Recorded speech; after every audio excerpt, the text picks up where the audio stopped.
saya mau hubung kaitkan persoalan lambakan properti bersekali dengan apa yang baru-baru ini didedahkan sebagai hutang isi rumah ke paras 77% KDNK. Dua perkara yang nampaknya berlainan ataupun tidak dihubungkan dalam persoalan tadi, tapi yang saya bangkitkan pagi tadi itu adalah untuk menekankan kepada kerajaan so that they are well aware and be on the alert of what is the emerging fiasco that is coming. Okay? Jadi telah saya seperti mana yang tertera dalam tulisan saya, apabila the National Property of Information Centre mendedahkan pada suku ketiga tahun lalu, ya, seperti yang saya sebutkan di sana, wujud lambakan ataupun overhang of RM 5.3 billion. Ya, all the details are there. However, bagaimanapun, paling mutakhir dalam suku kedua, ya, suku kedua tahun ini, ya, dalam kita lihat dalam suku kedua tahun ini, unsold properties sudah melonjak ke paras 22.6%, ya, of new launches in the second quarter of this year. What was said earlier tadi tu in my write up is for the third quarter last year. But more recently, tahun ini, in the second quarter of this year, yeah, the unsold property rose to 22.6%, yeah, from what was 19.5%, yeah, for the fourth quarter of last year. For Kuala Lumpur alone, unsold property rose to 16.16 from 15.8, yeah. Baik, itu satu hal.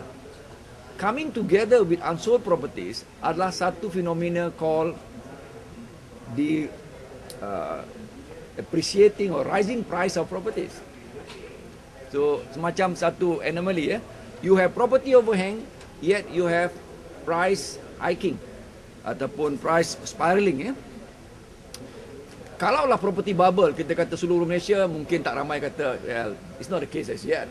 But if you say property bubble in KL, in Penang, ramai yang mengangguk. Ramai yang mengangguk. Of course, the property developers semua would deny that lah. Ya. Jadi apa yang nak saya tekankan di sini, langkah-langkah yang saya minta tadi, tetapi Timbalan Menteri berjawab tentang persoalan low cost housing. Baik, saya rasa dia tidak mahu, ya, address the issue of hotspot areas, KL, Penang, ya, yang sedang menyaksikan kepada paras 35% increase, ya, 35% price increase lah, ya.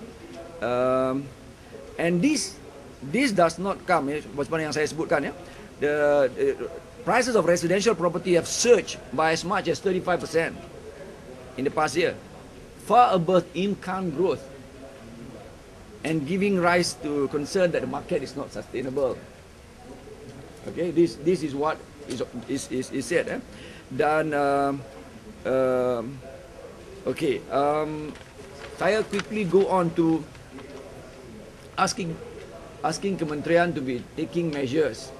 Now, question of loan to value has been addressed. But loan to value, mind you, even addressed, kalaupun telah dicadangkan oleh kementerian, but it has got no enforcement power because it all left to banking institution.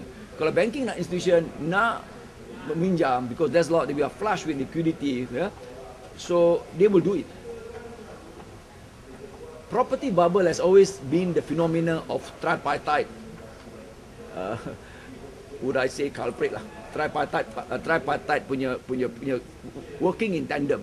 One, developer. Two, banking institution. Three, the government. So, that being the case, we must be reminded. We must be reminded that although NPL is as low as 3.7 as for now, yeah, tetapi is this sustainable? That is the cause of concern. Now, coming close to all this, bersekali dengan ini adalah apa yang telah didedahkan sebagai household debt. Which has come to 560 billion, which is 77% of KDNK. Now, during the crisis dahulu, household debt tidak sampai ke peringkat ini tau. In the 1997 financial crisis, household debt to GDP was only about 60%.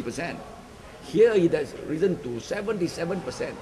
Now what is worse, kalau kita perhatikan, senang, jawapannya senang kalau ditanyakan, other countries pun begitu. Now if we compare to Japan, Japan may have an equivalent of household debt, tetapi you must remember, as income, dia punya debt to income, they have GNI, ataupun national income, gross national income dia per capita is 4 times ours. Ours is about 2,000 a month, 24,000 a year. They have got 8,000 a month, 120 thousand a year. So you cannot compare lah. That's not apple to apple lah. They have got 32,700 USD per annum, okay, per capita income. Ours is only about 24,000 or about 24,000 RM per annum. Itu satu. Keduanya kalau kita lihat kepada apa yang dikatakan sini sebagai the Credit Counselling and Debt Management Agency, AKPK, of the 50,361 cases that enroll in debt management program, 10.6% could not pay their credit card, while 74.3% had repayment problem with housing loans. 74.3%. So household debt is more in relation to housing loan.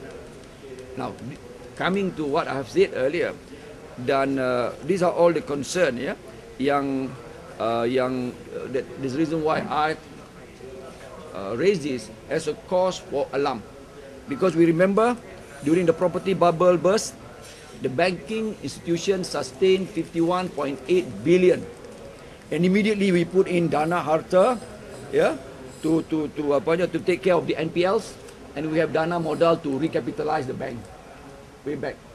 Are we seeing the emerging scenario of this?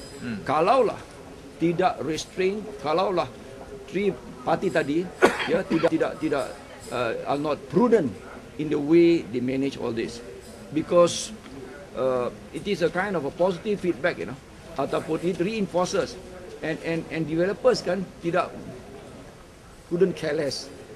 But finally, siapa yang suffer? Is of course the banking institution, because then there will be a bailout. Then there will be the whole process repeated. What has changed? What has changed? Tak ada. Nothing. What is new? Tak ada. So this is the reason why I raise this, supaya property overhang and spiraling property prices, property bubble must be related to the mounting household debt. When you see these two together, then you'll see an emerging scenario which is quite frightening, or at the least worrying, at worst very regrettable, very frightening. Tapi respons oleh Timbalan Menteri tadi amat mendukacitakan.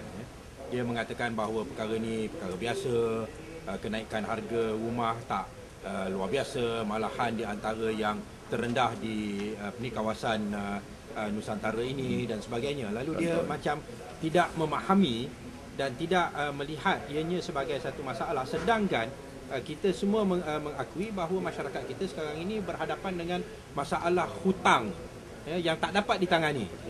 So seolah-olah dia ni Kerajaan Barisan Nasional ni menunggu satu krisis berlaku barulah dia nak bertindak. Malahan dia punya jawapan tadi, dia kata harga rumah hanya naik 3.3%. Sedangkan yang kita dapati naik sampai 35%. Jauh.